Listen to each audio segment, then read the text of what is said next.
नमस्कार, मैं हूं अंकुर और आप देख रहे हैं सत्य हिंदी का न्यूज बुलेटिन। एक नजर अब तक की सुर्खियों पर। भारत जोड़ो न्याय यात्रा पर निकले कांग्रेस नेता राहुल गांधी ने देश को सच बताने के लिए सत्याग्रह करने पर जोर दिया है। उनका कहना है कि मीडिया पर मोदी सरकार का कब्जा हो गया है, ऐसे में जनता को वहां से सच का पता नहीं चल सकेगा। लोगों की पीड़ा को समझने जानने के लिए सत्याग्रह करना होगा। अपनी यात्रा को वो गरीबों, कामगारों और पीड़ितों की आवाज बता रहे हैं। रविवार को राहुल गांधी झारखंड के धनबाद में थे। वहां उन्होंने श्रमिकों से मोदी सरकार के खिलाफ आंदोलन शुरू करने का आह्वान किया। राहुल गांधी ने सोशल मीडिया प्लेटफॉर्म एक्स पर एक पोस्ट में कांग्रेस नेता ने लिखा, मोदी के मीडिया मित्र आपको देश का सच कभी नहीं बताएंगे। अब देश को सच बताने के लिए हमें सत्याग्रह करना होगा। आमतौर पर सबसे शांत रहने वाले लद्दाख में मोदी सरकार का विरोध होने लगा है। हजारों की संख्या में लोग सड़कों पर उतर आए हैं। लद्दाख में हजारों के लोगों के प्रदर्शन की वजह से बड़े पैमाने पर दुकानें बंद कर दी गईं। ये लोग यूं ही सड़कों पर उतरकर प्रदर्शन नहीं कर रहे हैं, बल्कि उनकी एक खास मांग है। लद्दाख के लोगों का कहना है कि केंद्र शासित प्रदेश को पूर्ण राज्य का दर्जा दिया जाना चाहिए। बता दें, 5 अगस्त 2019 को जम्मू कश्मीर से अलग कर लद्दाख को केंद्र शासित प्रदेश बनाया गया था। इस दिन ही जम्मू कश्मीर से अनुच्छेद 370 और 35A को हटाया गया था। उस वक्त तो लद्दाख में ज्यादा विरोध प्रदर्शन नहीं हुए थे, लेकिन धीरे धीरे विरोध के स्वर बुलंद होने लगे, जिसका नतीजा हाल के प्रदर्शन है।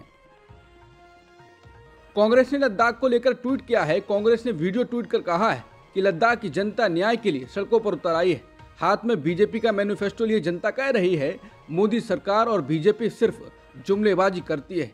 लद्दाख के लोग पूर्ण राज्य का दर्जा मांग रहे हैं। अफसोस ये खबर टीवी न्यूज नहीं दिखा रहा है, क्योंकि उस पर मोदी सरकार का कब्जा है। लेकिन अन्याय के दिन अब लद गए हैं, अब न्याय होकर रहेगा। झारखंड विधानसभा में मुख्यमंत्री चंपई सोरेन को सोमवार को अपना बहुमत साबित करना है। विधानसभा की कार्रवाई शुरू हो गई है। वहीं राहत की बात यह है कि पूर्व सीएम हेमंत सोरेन को इसमें हिस्सा लेने की कोर्ट से इजाजत मिल गई है और वो विधानसभा पहुंच चुके हैं। सत्तारूढ़ झामुमो के नेतृत्व वाले गठबंधन, जिसने खरीद फरोख्त को रोकने के लिए अपने विधायकों को हैदराबाद के एक रिजॉर्ट में रखा था, रविवार शाम को अपने नेताओं को वापस रांची ले आया। भाजपा ने दावा किया कि गठबंधन का एक कदम आत्मविश्वास की कमी दिखाता है। इंडिया टीवी को दिए प्रशांत किशोर के कई वीडियो क्लिप सोशल मीडिया पर वायरल हो रहे हैं। उनमें से एक है नीतीश कुमार को लेकर। प्रशांत किशोर कहते हैं कि नीतीश कुमार पलटीवार हैं, इसमें कोई शक नहीं है, लेकिन मोदी जी और अमित शाह भी कम पलटीमार नहीं है, क्योंकि अमित शाह ने कहा था कि नीतीश कुमार के लिए सभी दरवाजे बंद हो गए हैं, लेकिन अमित शाह दरवाजा बंद करने के बाद कुंडी लगाना भूल गए थे।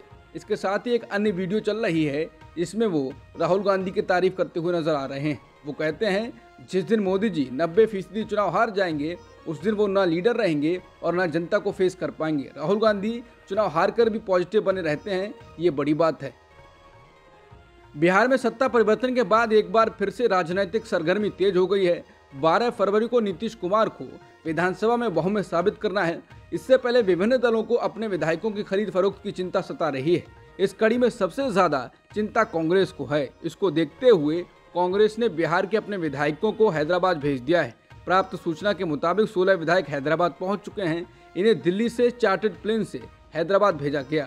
बिहार कांग्रेस के पूर्व अध्यक्ष मदन मोहन झा के साथ ये विधायक हैदराबाद पहुंच गए हैं। शेष बचे हुए 3 विधायक भी जल्द ही हैदराबाद पहुंच सकते हैं। आरबीआई ने पेटीएम पेमेंट बैंक में पाई गई गड़बड़ियों के कारण उसकी सर्विसेज पर रोक लगा दी है। जो सर्विसेज पेटीएम पेमेंट्स बैंक के जरिए चलती हैं, वो 29 फरवरी 2024 के बाद बंद हो जाएंगी। जिसके बाद कांग्रेस नेता सुप्रिया श्रीनेत ने कहा है कि नोटबंदी के 2 दिन बाद 10 नवंबर 2016 को देश के बड़े अखबारों में पीएम मोदी की तस्वीर के साथ पेटीएम फुल कवर विज्ञापन देता है। इस विज्ञापन में नोटबंदी को मजबूत निर्णय बताते हुए पीएम मोदी की तारीफ की गई थी। यही पेटीएम पीएम मोदी पर बनी फिल्म की टिकट पर 200 रुपए तक का कैशबैक दे रहा था। इसका प्रचार मोदी जी चुनावी रैली में भी कर रहे थे। पीएम मोदी के साथ सेल्फी लेने वाले शख्स का नाम विजय शेखर शर्मा है, जो पेटीएम के फाउंडर हैं। जिस नोटबंदी ने अर्थव्यवस्था को तबाह कर दिया, उस नोटबंदी को पेटीएम ने हमेशा जश्न की तरह मनाया और अपना आईपीओ भी 8 नवंबर 2021 को ही लॉन्च किया। उन्होंने कहा कि पेटीएम और उसके फाउंडर विजय शेखर शर्मा पर मनी लॉन्ड्रिंग जैसे गंभीर आरोप लगे हैं। ये आरोप खुद आरबीआई ने लगाए हैं, जिसके कारण उनके पेटीएम पेमेंट बैंक को प्रतिबंधित कर दिया गया है। पीएम मोदी के बेहद करीबी विजय शेखर शर्मा ने लाइसेंस मिलते ही घपले करने शुरू कर दिए। इस कारण आरबीआई ने इन्हें बार बार दंडित भी किया। इतना होने के बाद भी पीएम मोदी इनका प्रचार प्रसार करते रहे। बीजेपी के वरिष्ठ नेता सुब्रमण्यम स्वामी ने कहा है कि हम भारतीयों ने चीन के बारे में गलत जानकारी देने और बकवास हिंदी चीनी भाई भाई का जाप करने के लिए नेहरू को गद्दार कहा था। क्या हमें मोदी को कोई आया नहीं कहने के लिए गद्दार नहीं कहना चाहिए?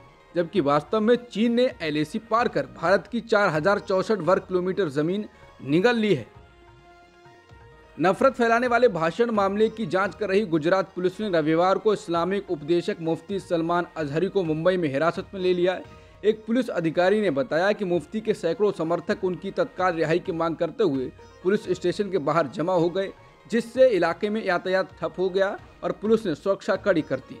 सोमवार को कुछ लोगों के खिलाफ केस दर्ज भी किया गया। गुजरात पुलिस ने सबसे पहले कथित तौर पर दिए गए भड़काऊ भाषण का वीडियो सोशल मीडिया पर वायरल होने के बाद शनिवार को 2 लोगों को गिरफ्तार किया था। उसके बाद पुलिस मुफ्ती सलमान के पास मुंबई पहुंची।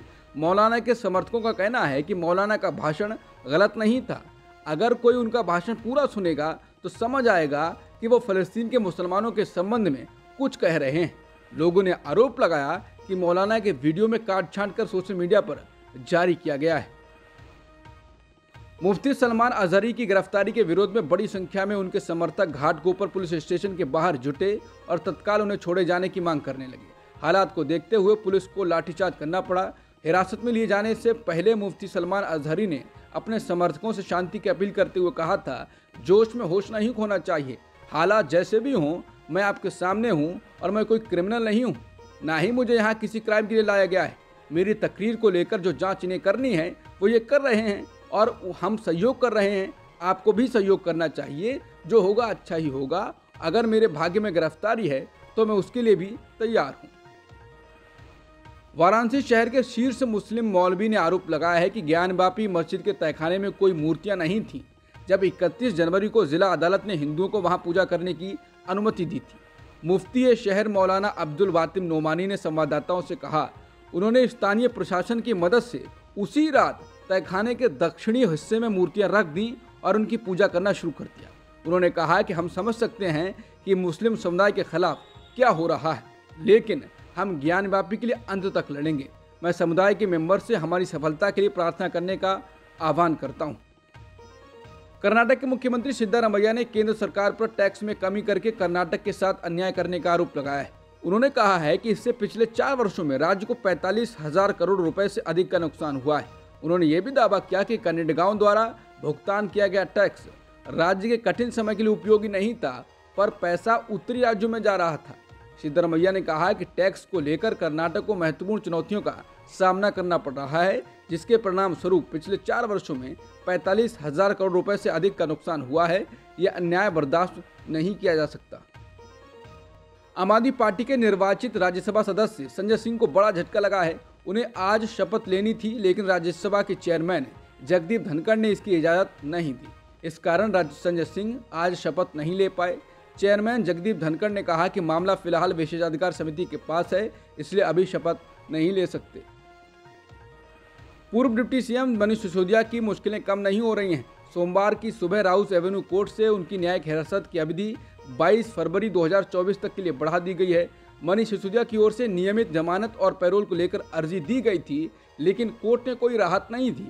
ऐसे में उन्हें 22 फरवरी तक जेल में रहना होगा। समान नागरिक संहिता यानी यूसीसी के अंतिम ड्राफ्ट को उत्तराखंड सरकार के मंत्रिमंडल ने मंजूरी दे दी।